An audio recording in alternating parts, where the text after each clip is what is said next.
for a lot of first-time authors, I had that stumbling block of like, is my work good enough? And that self-doubt that creeps in when you're like looking over and like rereading over pages and pages that you've written, or like you write a sentence and you delete it, you write it again, and you delete it and you write it again because you're trying to get that perfect piece. But like every sentence can't be perfect.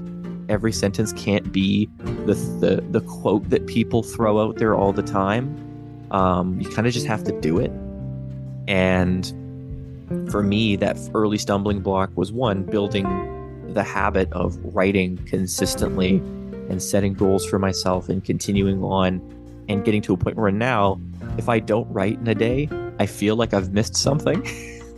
Like it's a part of my day where I'm like, oh, this is great. Like I get to sit down and put some ideas down, even if I'm writing a page. You know, I set a goal of myself, a minimum of 1,000 words a day. If I hit that, great. If I soar past it like I did this weekend, amazing. But it was building that habit was a real thing for me. And then the second part was getting over the self-doubt.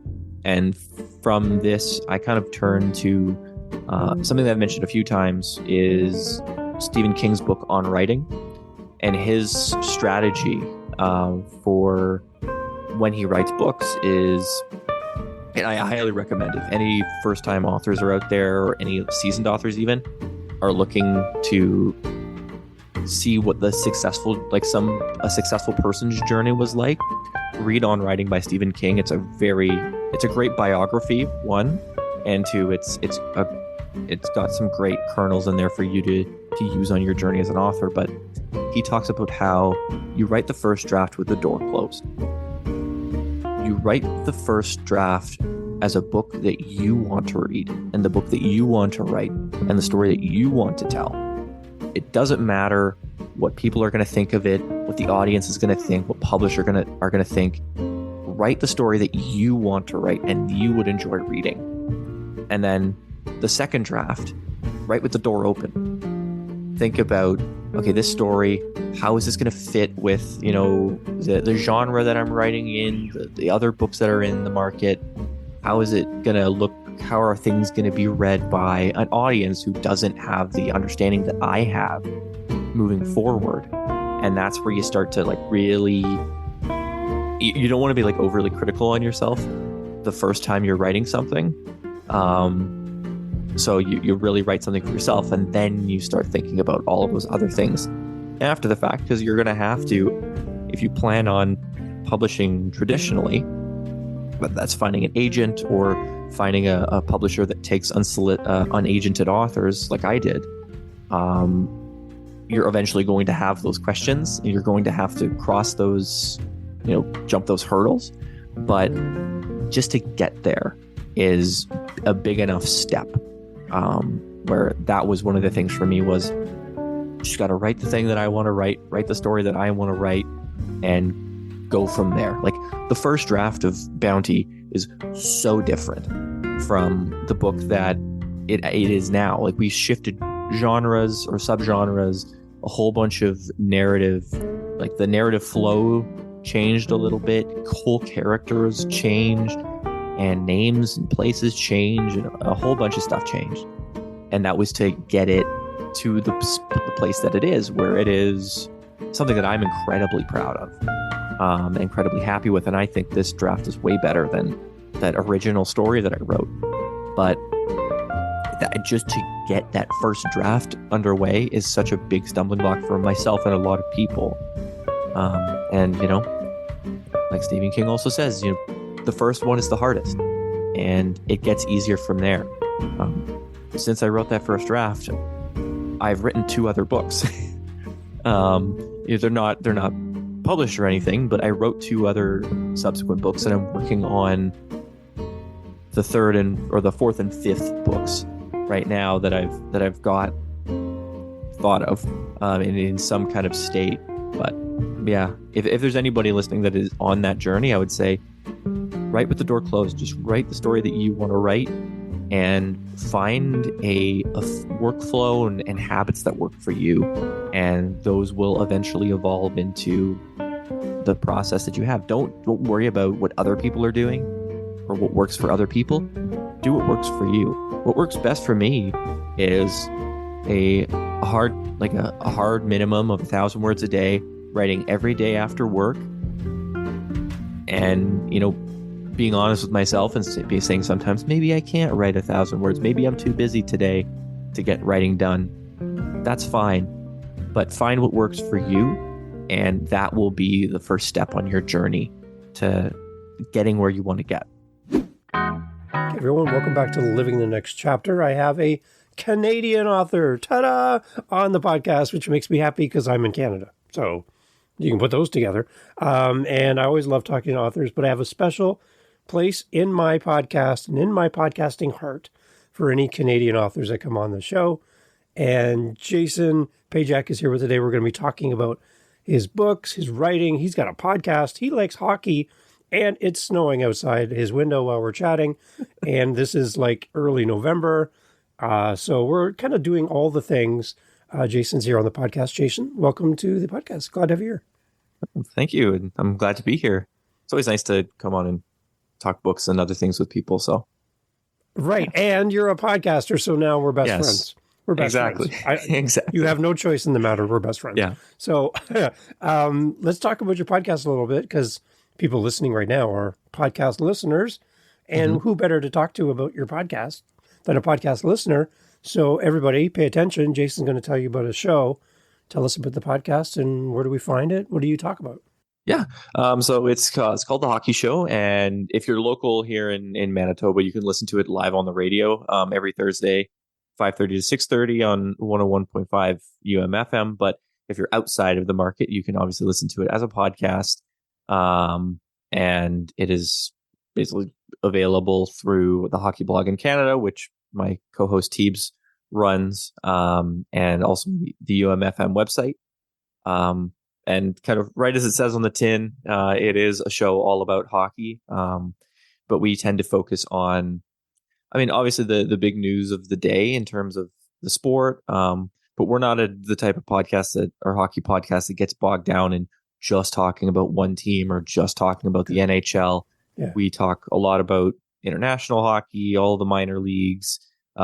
We have a particular soft spot for women's hockey because Teebs and I met while he was the color commentator for the Manitoba Bison's women's hockey team. Nice. And I was covering the team as a reporter. We got to go off to a national championship together, and actually we went to 2 nationals together, and became good friends through that. And I was a recurring guest on the show.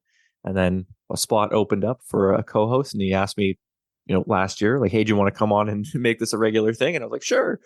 But yeah, it's an hour-long podcast. Every Thursday, we record it live on air, and it goes out right after. So people can tune in and listen to us rant about refereeing and the stupidity of sports sometimes, and some of the nice stories. And we tend to have really great guests on all the time. So yeah, it's a great show, and it's been a great experience to be a part of it. Amazing. I grew up in Barrie, Ontario, just north of Toronto, and one of my classmates, a friend of mine in grade 7 and grade 8, I used to go at recess and stuff or lunch breaks, go across the street to his house. He'd make me a cheese sandwich or something, and then we would play pool and then go back to school again. And every recess, though, we'd do like ball hockey outside on the school grounds. He always played net. His name is Peter. Great guy. I love playing with him. He's super talented, even at that young age. And then one day I'm in college. I'm at my home, and I flick on the TV to watch some hockey. Here's Wayne Gretzky. He's going in for a penalty shot.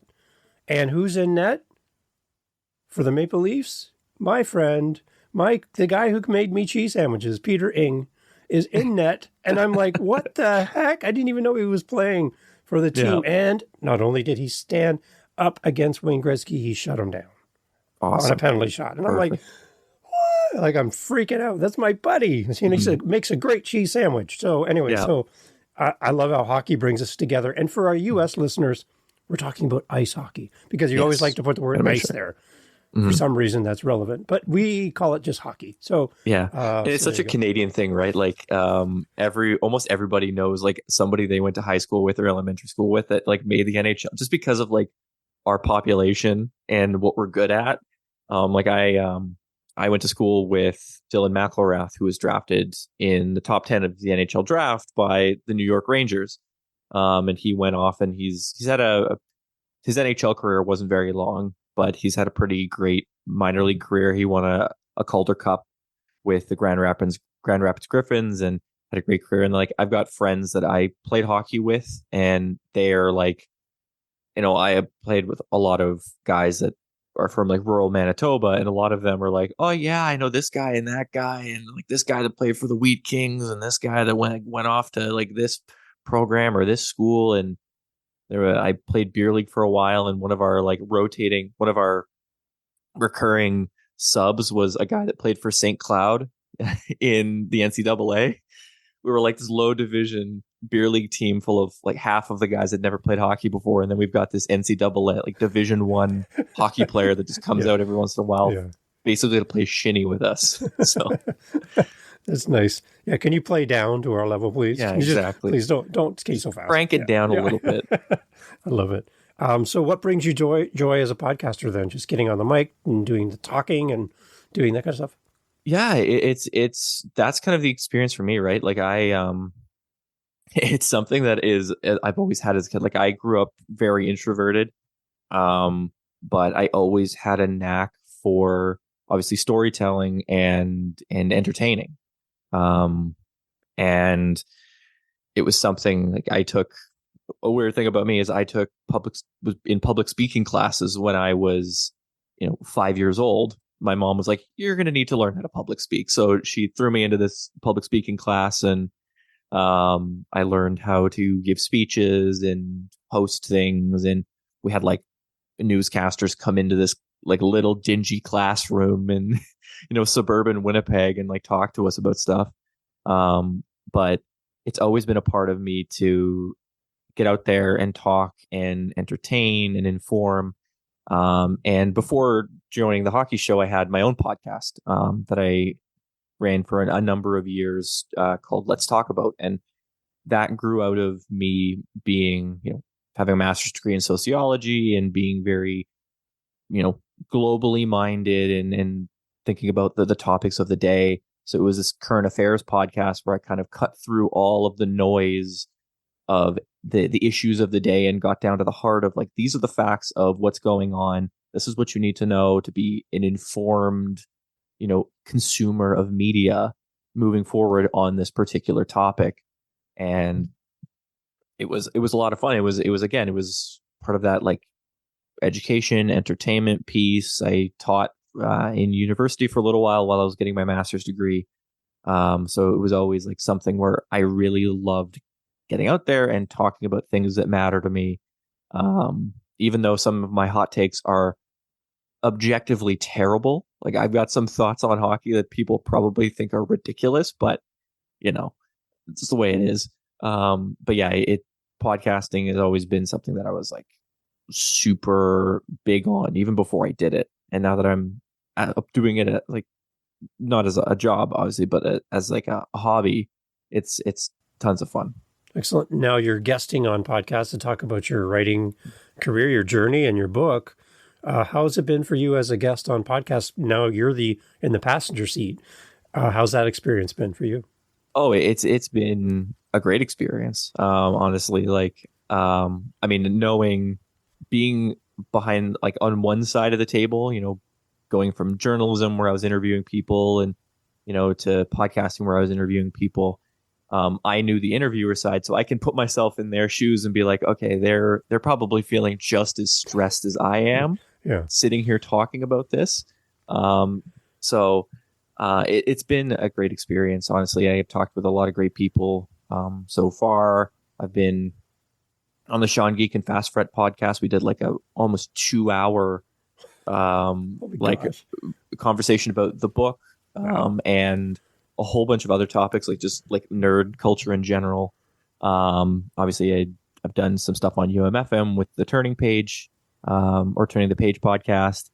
and then I've had a few interviews with the Winnipeg Free Press here in the city. They sent a reporter out to cover the book launch a month ago. Wow. It was. I was very surprised. Yeah. That's the newspaper of record here in Winnipeg, and Yeah. they thought it was important enough to send a reporter out to talk to me. Wow. So yeah, Well, it's been great. you're kind of big time then. So okay, let's do a 4-hour episode today. Let's kill the other one, and now this will be the one you talk about. So I hope you're ready. And everybody just looked at their phone and went, "Wait, 4 hours? No, okay, good. Definitely not that. Definitely, okay, we're not. okay. This isn't an audio book. I love it. Okay, so I'm going to have to step up my game with all the experience and knowledge that you have as an interviewer. Now I'm going to have to sit up straight and do my best here.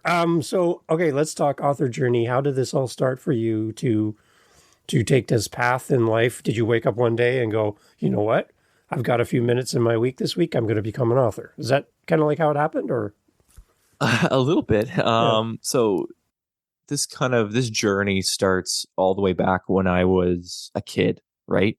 So my parents have a cottage, like our family cottage is out in Winnipeg Beach, which is about an hour north, like give or take 10 minutes if you drive fast like I do. We have a cottage out in Winnipeg Beach, right in the heart of the Manitoba Interlake area. And we'd spend basically every summer out there. My dad would commute into work every day. My mom would sit with us, and my brother did hockey camps out there. And we would stay at the cottage for, weeks at a time. And the crazy thing is, we had no TV and we had no internet. It's in the middle of a small town, but we had no connections. Like, my parents made like a deliberate choice that you're never bringing a TV here. You're never bringing video games here. We're never having internet set up here. I think they're changing their tone because they're planning to retire out to the lake now. So I think they're changing their tone on having internet out there. But growing up, it was never a thing we had. So, how do you entertain yourself when, your sister is too young for you to, play games with, and your brother's off doing a hockey camp the next town over? Well, I did a lot of reading. And when I would run out of books, I would just make up my own stories and play make believe in the backyard, and come up with all these great ideas. And kind of that little flicker germinated over a number of years. And I always wanted to be an author. It was something that, like, I told my family about, when I actually announced, like, oh yeah, I've got a book coming out. My parents were not surprised, even though it was a very big surprise for them. And like, family members were like, oh yeah, you said you're going to do this for like 20 years, like whatever. It's not whatever, but they were like, okay, we expected this from you.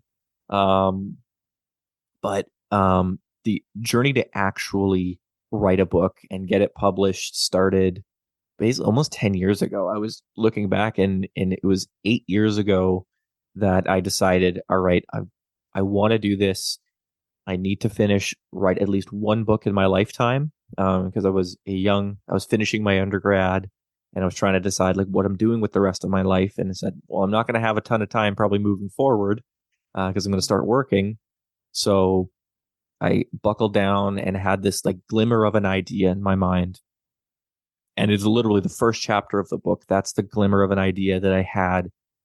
And I started working on it. And then in 2016, when I was in my final year of my honors degree, I started writing it, and I kept up with it, kept the perseverance going, and finally was able to finish that first draft in about a year and a half.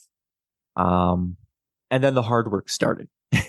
I wrote the book, edited it, did a couple of rounds of revisions, and then started the querying journey, which took another 2.5 years.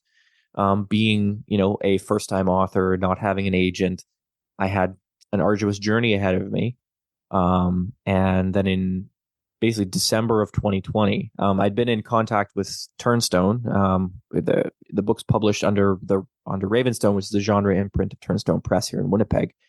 I'd been in conversation with them basically from early 2019 through to 2020, and chuck a pandemic in there, and that makes things a little bit more complicated. Um, and December of 2020, I received the offer and the contract and got it all signed, sealed, and delivered. And then kind of that whole journey took another step. I was like, okay, now I actually have, like, I'm doing this thing now. Like, I'm going to be a published author. This is crazy. And, that whole production process got underway. So, Yeah. Wow. Okay. So early days of writing, we all don't know what we don't know. mhm. That's common for all of us. What was one of those stumbling points for you? Maybe a barrier at the beginning that you had to kind of work through that maybe a new author listening is facing right now. What was it? How did you overcome it?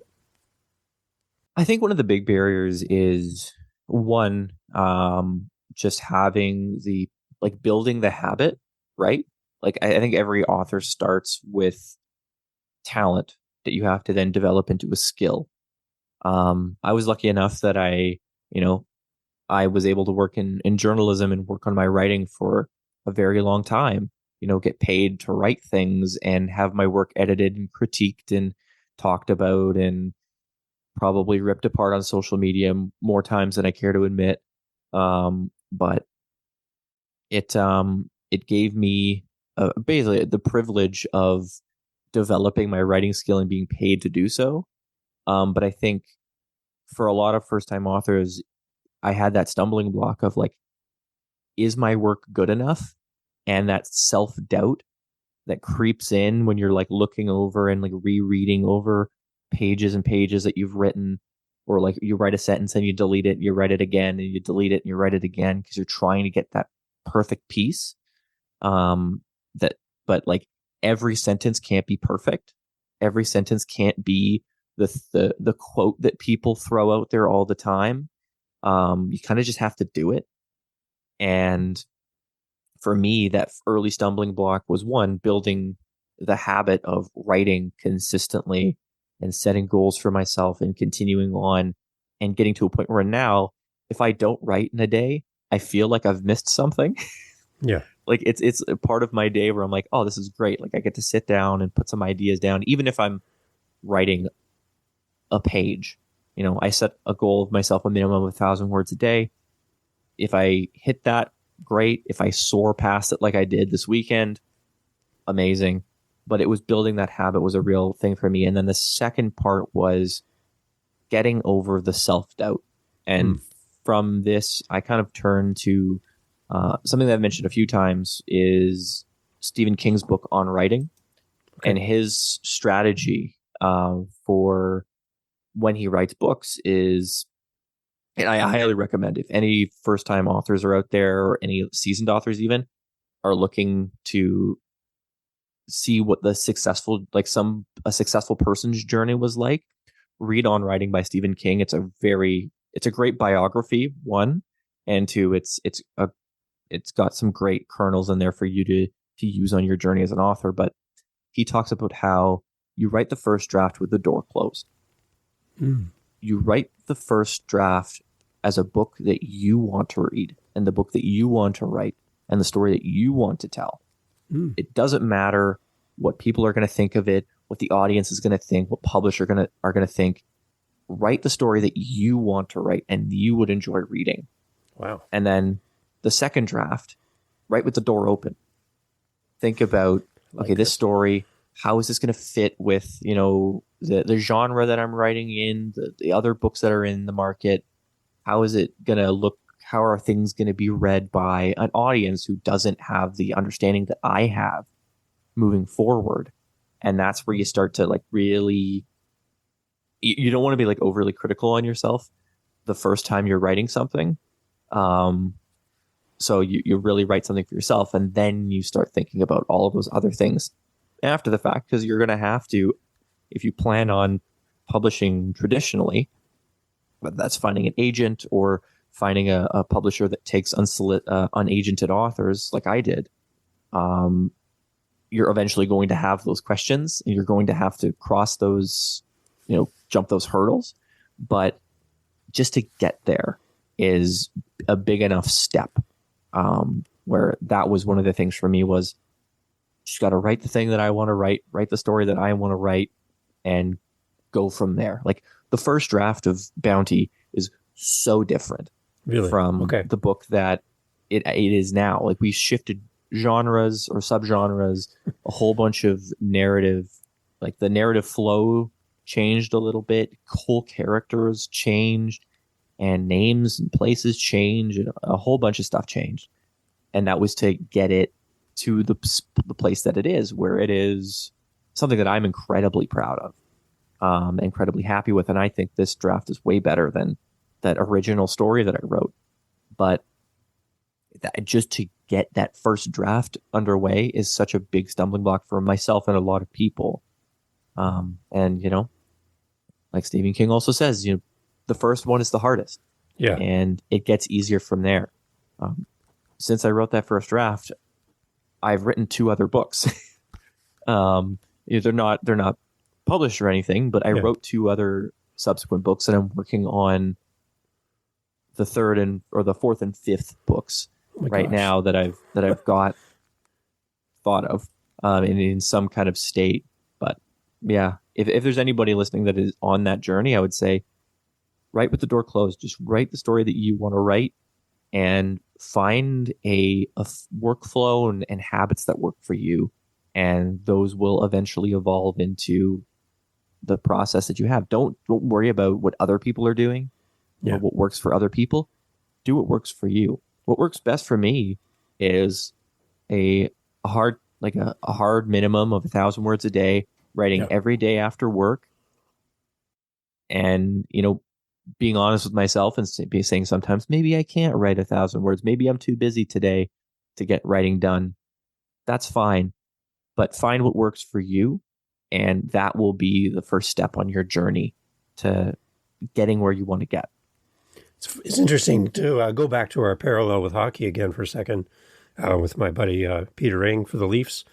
When you see somebody on television, on the ice, playing, and they're professional and they're making a lot of money, you don't see that same person at 10 years of age getting up every Saturday morning at 5 a.m. to go for a tournament, drive all over, play a game when they could be doing something else. You don't see all the miles. You don't see all the practice time. You just see the result. And I think as authors, we see the results of other authors and go, that just looks so unattainable. Like they look so easy for them. Here they are, famous. It's Stephen King. Like the guy's just... It's Stephen King. Like, what are you going to do? It's like, there's no way, right? But you don't see the amount of words that he's written to get to where he is, all of those sacrifices he's made, all of the lessons he's learned. And I think the sooner you start practicing as a goalie in public school on recess, stopping tennis balls, that can lead you to the result you want, but you have to start somewhere. Yeah. And even as an author, you just need to start writing, just need to get that going. And one of my authors that came on the show said, you can't edit a blank piece of paper. Yeah. So you have to get something on paper or something into your computer that becomes the foundation for you to move forward. And until you get that started, you really need to get the ball rolling. So, yeah. Yeah, and just people need to be fair with themselves and set realistic expectations and set realistic goals. Like, you can't just jump in and expect yourself to knock it out of the park the first time around. You're going to read through that first draft and you're going to hate things about it. There are going to be sections of that book that you're going to, dread having to go back and edit because you weren't happy with it the first time.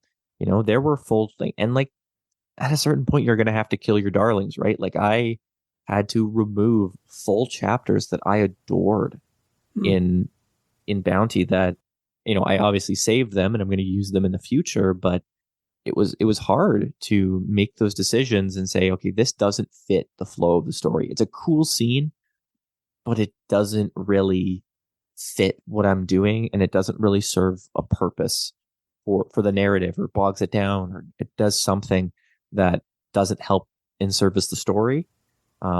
So there are going to be difficult points, and you don't want to get disheartened. You just got to say, it's part of my journey. It's part of the process, and I'm going to get there eventually. Yeah. Okay, so we talked to authors that are listening, and I really appreciate your thoughts. The whole idea of the door open and door closed, that's going to stick with me for sure. Let's talk to the readers now. Let's talk about Bounty. Let's talk about what the story is about, Mhm. and give us some background around the story that we're going to be reading and getting into. No spoilers, obviously, because we Yeah. want to buy the book. But give us an idea about the story of the book, the release date, all of that information. Yeah. So Bounty is a climate fiction and cyberpunk thriller set in 2120s Winnipeg. And it follows a character named Nikos Wolf, who is a bounty hunter working for the Eco-Terror Task Force in Winnipeg.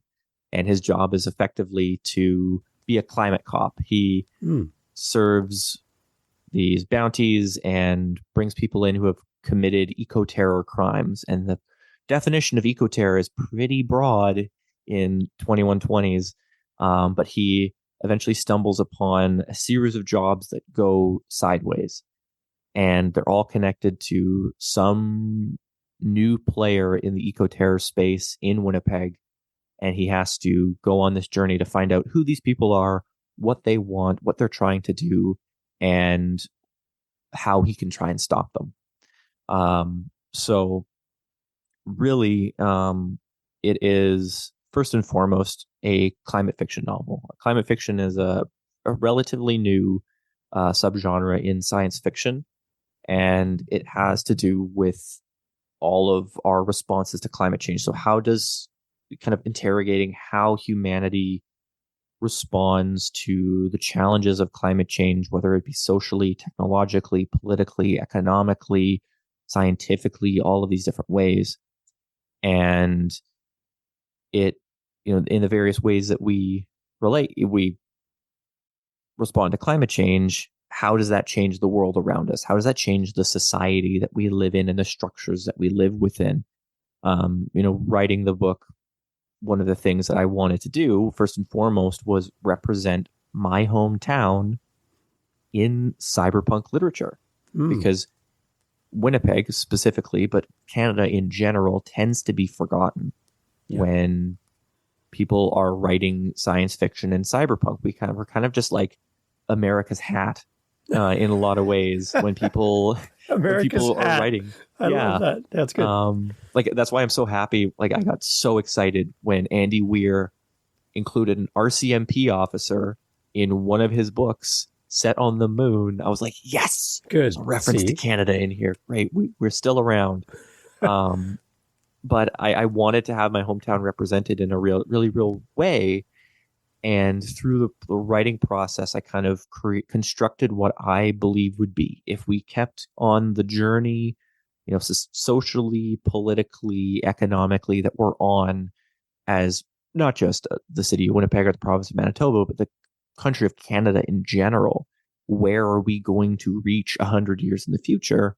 And I came up with this world where, in a very, Winnipeg pride kind of way, Winnipeg is now the center of the economic country, or the center of the economic world, physically in the center of the country, but also the center socially, politically, economically, all of those pieces. And it is a city that did not grow vertically, it grew horizontally, and not up, but down. So the whole idea of, in climate fiction, obviously we're looking at different responses to climate change. And one of those that kind of came up as part of the journey was, as we're moving forward, population density and housing density is incredibly important to preserving land that can be used to have greenery that can capture carbon and preserve the kind of the natural world. So people aren't in these sprawling neighborhoods and suburbs out, reaching past the perimeter of Winnipeg. People are building down further into the earth and taking up more space vertically rather than horizontally. So it's a very unique world where it is this kind of neon drenched cyberpunk world, but it is for the most part subterranean. You're in this, like, it's in the book, it's referenced as a box they call a city. because you're in this really contained space with multiple levels that you kind of traverse throughout the book. And you get to meet a whole bunch of cast of characters that have different journeys that their lives have been impacted, a lot of them by climate change and the responses to climate change. There are people that are climate refugees. There are people that, they're from countries that do not exist anymore. They're from people who were displaced due to natural disasters or desertification, or, just kind of the changing climate in general. And then there are groups, the anti-establishment groups, which are kind of these groups that resist the order of things in the world. They are groups of people who came together for ideological reasons, all of which are in a way connected to climate change. There are people that are, modifying themselves in kind of becoming cyborgs to try and, reach the next stage of human evolution that climate change was bringing about. And we stopped because we were able to, 100 years in the future, slow and eventually almost pause climate change. And there are groups that want to reclaim their humanity. So they want to live on the surface. They want to get rid of all technology because technology is the root of climate change. There are people that are, there's one group that's actually my girlfriend's favorite, is a group of farmers who were forced off their land because all of their farmland was bought up and it was done autonomously. So they all lost their jobs to drones and these like big corporations that came in that could do it more efficiently. So you meet these groups that have responded to climate change in their own way, and they're also responding to the ideology of the world itself. And I talked about how the definition of eco-terror crime is getting potentially very broad. There are things that are considered eco-terror in this world that are so like far and away from anything to do with harming the environment or anything. It's basically, oh, you are impacting the companies that own these things that keep climate change at bay. You're an eco-terrorist. Oh, you threw a brick at a window of this company that, basically has all these agriculture drones. You're an eco-terrorist now. And they're going to send people with guns after you. So it's this kind of very strange world of a not so great climate change future.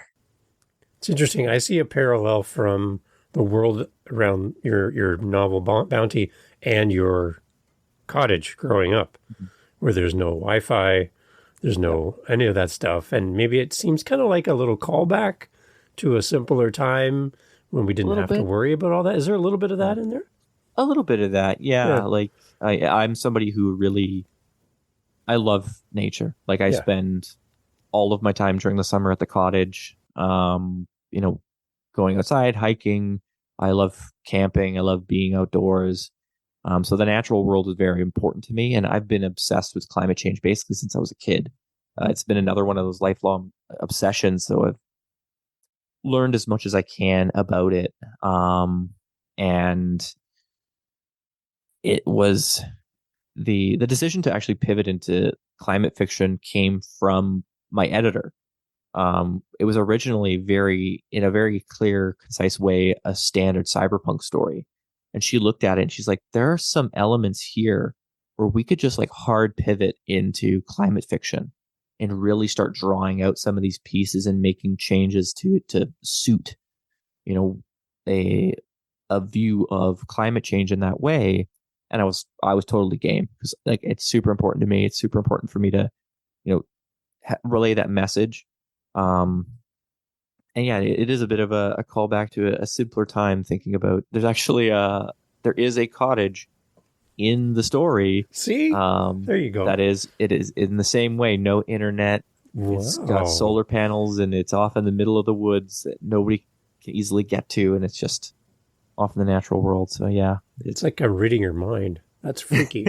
That was freaky. Exactly. Well, like, yeah, I've got a couple friends that they're also authors, and they're currently reading it, and they're basically they're reading 100 pages at a time and offering me their thoughts on like the previous 100 pages they've read.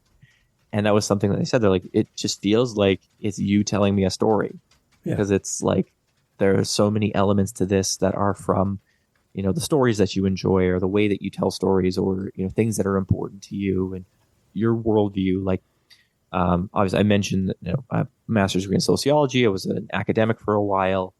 And the whole construction of the world, I wanted to do it in as realistic a way as possible. Like, how are these structures in the society going to evolve based on the economic and political realities that climate change is going to put us under? What do I think is going to be the most realistic response that the Canadian government is going to have to climate change, or the responses that we already are having?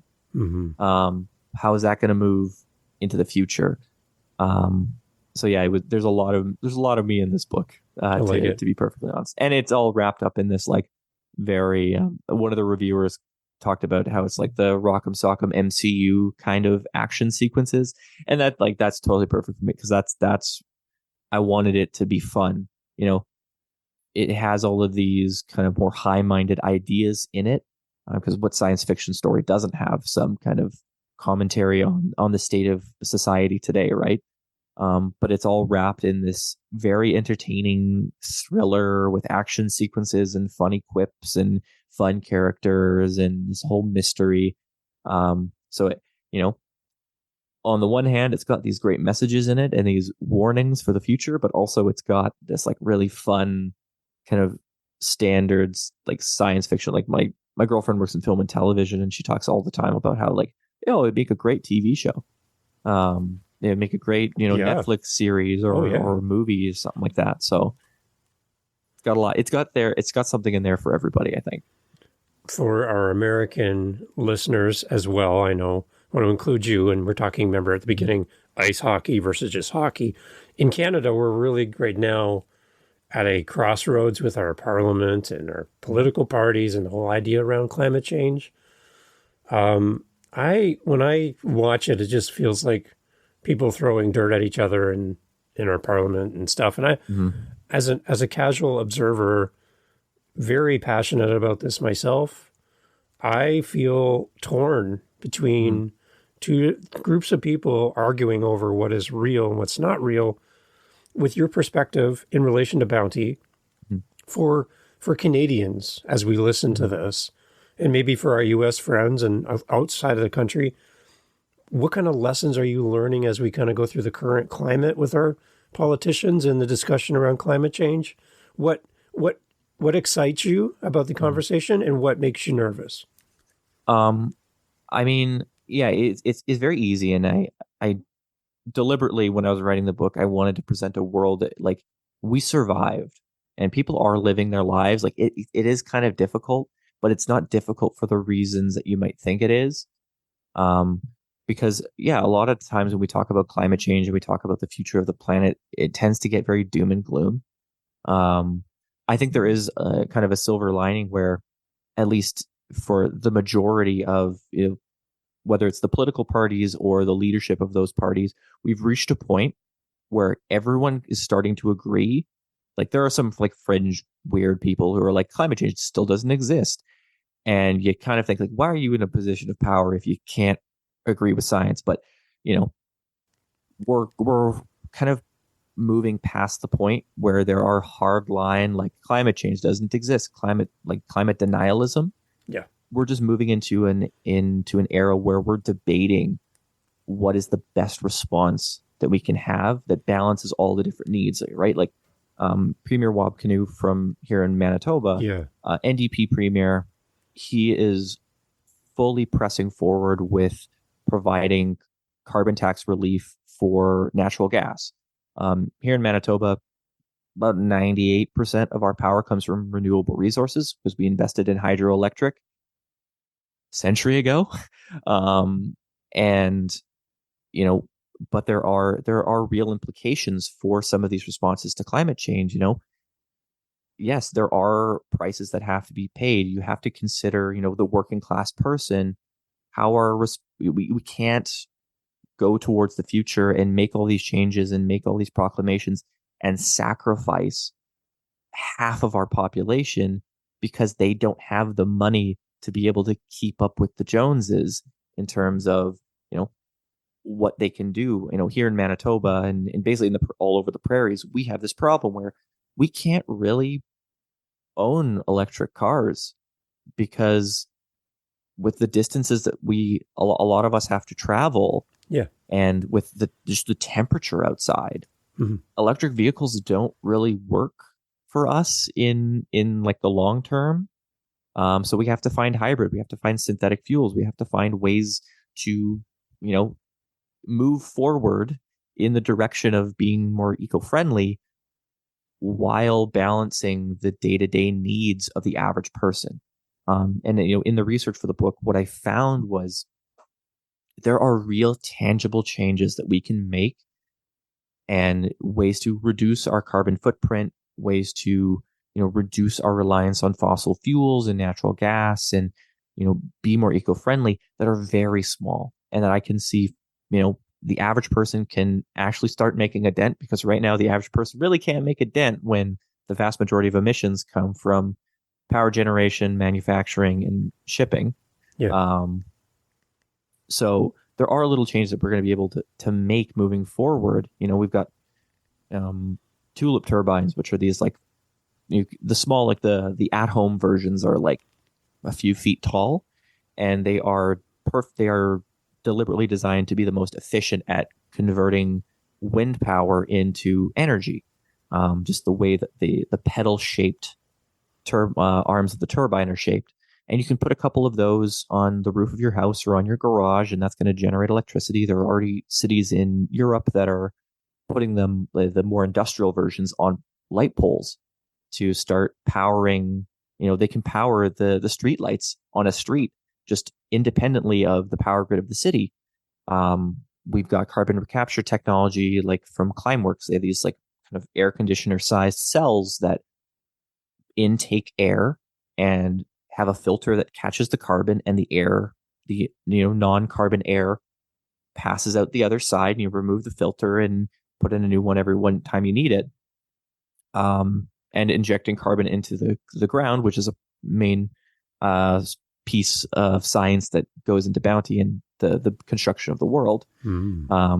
Is taking carbon from the atmosphere and from the water and injecting it into the ground to make stronger building materials, essentially. And then we've got things like photovoltaic glass, which is making window panes like the one behind me out of a similar material to solar panels, which can reduce the UV radiation that comes into buildings by capturing it in the glass and converting that into energy. Basically having your window be a solar panel that you can still see through, but it collects energy. So if you take a bunch of these things together and I foresee in the next 30 years, it's going to be part of construction bylaws. You have to have certain, turbines or solar panels. You need to have a climate recapture cell somewhere on the property. Going to be using photovoltaic glass. Going to be using phase shifting materials for shingles, which change depending on the air temperature to either allow heat through or to stop heat from coming in. Mm-hmm. There are all these different changes that can be made throughout the path and the journey that look small independently, but when collected together and done at a massive scale, think of all of the high-rise buildings that are in Canada, and imagine how many of them you could put carbon recapture cells on the roofs of, and they're just idly removing carbon from the atmosphere. Think about how many turbines you could put up there, and you don't have to see them. They're just there doing their job, and you don't have to look at them. And then, I had a conversation with my dad the other day. He's a blue collar worker, right? Like he drives around in his truck all day, and he wants an electric truck because he cares about the environment. But he's like, it's not going to work for me. The amount that I have to drive to do my job every day, it's not going to work for me. Yeah. I need a vehicle with synthetic fuels. I need a vehicle that, has a hybrid engine, so I can, when the battery runs out, I can drive with gasoline to recharge the engine or get me back home so I can charge up the battery. Yeah. And even I mentioned it at the book launch. The oil and gas industry here in Canada is currently lobbying the government to provide federal subsidies to their transition from fossil fuels to green energy. They want the Canadian public to fund their switchover to solar, to hydro, to wind for when the tap runs dry in the oil and gas industry. So changes are happening, and people do see it because there isn't a business reality. Like, the oil and gas companies aren't stupid.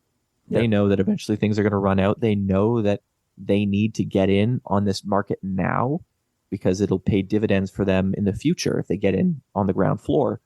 So they're making these decisions for business reasons, and not quite, I think, all the time social reasons. So there are decisions being made, and we are kind of moving into the future, because like, I'm now of the mind, like, when I was younger, I was definitely a little bit more doom and gloom about it. I was like, oh, the world's going to end. Like, climate change is going to destroy us all and whatever. There's nothing we can do because people are too greedy. As I've grown older and started working in the corporate world, I'm like, it's not in the corporation's best interest for the world to end. Right. They're probably going to do something, or they're probably going to, like, my dad's, his conspiracy theory is that, like, the oil and gas companies, they own the companies that are making synthetic fuels, so they can eventually just like flip it, be like, oh no, the oil is running out. Well, good thing we have all these synthetic fuels for this company that we've owned for 30 years. So it can be doom and gloom, but I think if you look for the solutions, the thing that I always Hassan Piker, who's one of my favorite political commentators, he talks about, don't offer problems, offer solutions. Yeah. Don't look for problems, look for solutions. Find the things that will work and will help the most people. And that's going to get you moving forward in the right direction. So I think for people who are potentially looking at the future and maybe looking at the world of bounty, being like, oh, this is a world I don't want to live in. Well, good. Good. You're on the right path here. You got to keep tabs on what our government is doing, who they're giving money to, who they are paying for, because part of the world of bounty is that the government has basically sold off so much of our world and our lives to corporations because they promised, we're going to save the world. Just give us control over power, give us control over your infrastructure, your water, your all of these things, and we'll save the world. Don't worry about it. And we eventually wind up in a world where they own everything, we own nothing, and we survived at what cost? Amazing. I was going to say this book is very deep, and I guess that's very true in the fact that we're building into the earth, but it sounds very deep as well as content-wise as well. So this has got to be something you're proud of as an author. Do the next books that you're working on at different stages, do they leverage bounty, or are they in a totally different direction? What's the idea there? So I've written the second book. Okay. And I'm working on the third book. I took a break from it because I spent almost a decade working on these books and in this world. So I'm actually writing a fantasy novel right now. But these three books, they're all going to be kind of in the same universe, and I have plans for prequels and spin-offs and all of those other things, obviously. But Bounty, the first book, deals a lot about the situation in Winnipeg. It touches on a couple other areas. You see, the 2100s Brazil. You see, there's mentions of like Mexico. There's mentions of the U.S. There's mentions of a whole bunch of other countries. But in the second book, you actually get to see that. It's a bit of a road trip, the second book. Nice. Where you get to see, going through a bit of the continental United States, how different states in the Union have responded to climate change as well. And then book 3 also kind of bounces around the globe a little bit more. So just expanding out in that universe and the characters. Nice. Okay, so I have one more question for you at the end, Jason, but before we go there, as far as the availability of the book, where to find it, be in touch with you, where you're most active on socials, what do we do and where do we go? Yeah. Well, I'm most active on Twitter and TikTok. So on Twitter, I tweet like every normal person. And then TikTok, I do 1 minute book reviews. So you can Ooh, kind of follow along what I'm nice. reading at any given time. I put out these 1 minute videos. I try and do one a week, but sometimes I read a really long book and it takes a couple weeks. So um, you can follow me there, just at Jason Pchajek, JasonPchajek. It's the same for both. You can find my website, jasonpajackwriting.com. And as for the book, if you're here in Winnipeg, you can pick it up. If you're here in Winnipeg or in Saskatoon, you can pick it up at McNally Robinson. They've been an amazing support. It's an indie Nice. bookstore here, locally in the prairies.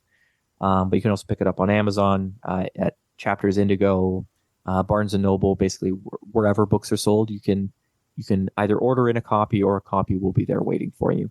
Beautiful. And when you buy, please make sure you leave a great review wherever you purchase. Exactly. And support our Goodreads, local Amazon, everywhere. Yeah, support our local book sellers. We want to keep them in business and keep those doors open. That's really important as authors and readers. We want those stores to exist. Okay, one last question, Jason. You've been gracious with your time. I appreciate this. We're getting to the end of the third period here, and I want to get this in before the buzzer rings. What do you hope people say about your book, about Bounty, when you're not in the room? You can't hear it, but you hope they're going to say it. What is your takeaway you hope readers are going to walk away with about your book? I mean, at the end of the day, I hope they like it. I hope when people, when people are cracking it open or when they lay it down on their side table at the end of the night before they go to sleep, I hope they just say that they're having fun with it. I can talk about all the high-minded ideas and stuff all day. But at its core, it's entertainment. It's supposed to be entertaining. It's supposed to be a fun book to read. And I hope that just people are enjoying it and they like the characters. They're very important to me. Awesome. Okay, everyone, all the information's in the show notes for Jason. So great to have you on. Looking forward to more amazing books coming. I would like to put it out there, Jason. I'd love to have you back to talk as you continue your author journey and get an update in the future and talk about more books. And the door's open. I'll leave it open for you. You talked about the writing with the door open and closed. I'm going to keep the door open on the podcast and have you back in the future. Okay. Awesome. Sounds good. Excellent. Everyone, go check out the show notes, all the information there. Please support Jason and an amazing book. And do something for the environment today. Do something small. And if we all do something small, it'll turn into something great. Jason, thank you. Thanks.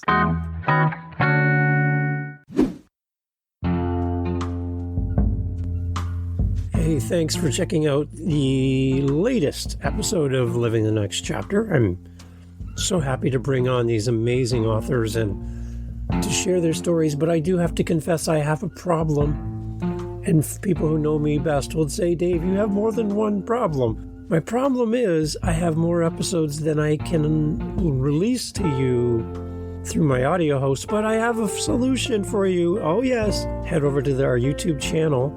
Subscribe today to our YouTube channel, and you can get the most recent episode. I'm posting this episode today that I recorded today, and you can get it now on YouTube. Jump the line, move right past that big burly guy at the door. You can get right in and get the most recent episode of Living the Next Chapter on our YouTube channel. Make sure you go there. livingthenextchapter.com has all the information. And again, I want to thank you for making this podcast such a great joy to create. Catch you on the next one.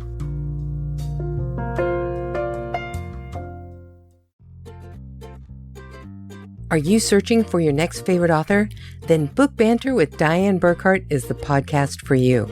We have amazing guests from indie authors to traditionally published authors and every hybrid in between. If you're an author, we have something for you too. Besides being able to be a guest on our show, we also pepper our lineup occasionally with publishing industry professionals like editors, publicists, marketing coaches, and so many more are coming. So be sure to check out Book Banter with Diane Burkhart, Book Talk Podcast, with new episodes dropping every Wednesday. You can find us on the major streaming services or on our own website, burkhartbooks.com/podcast. Be sure to subscribe today so you never miss an episode, because if you love books like we do, you do not want to miss this podcast.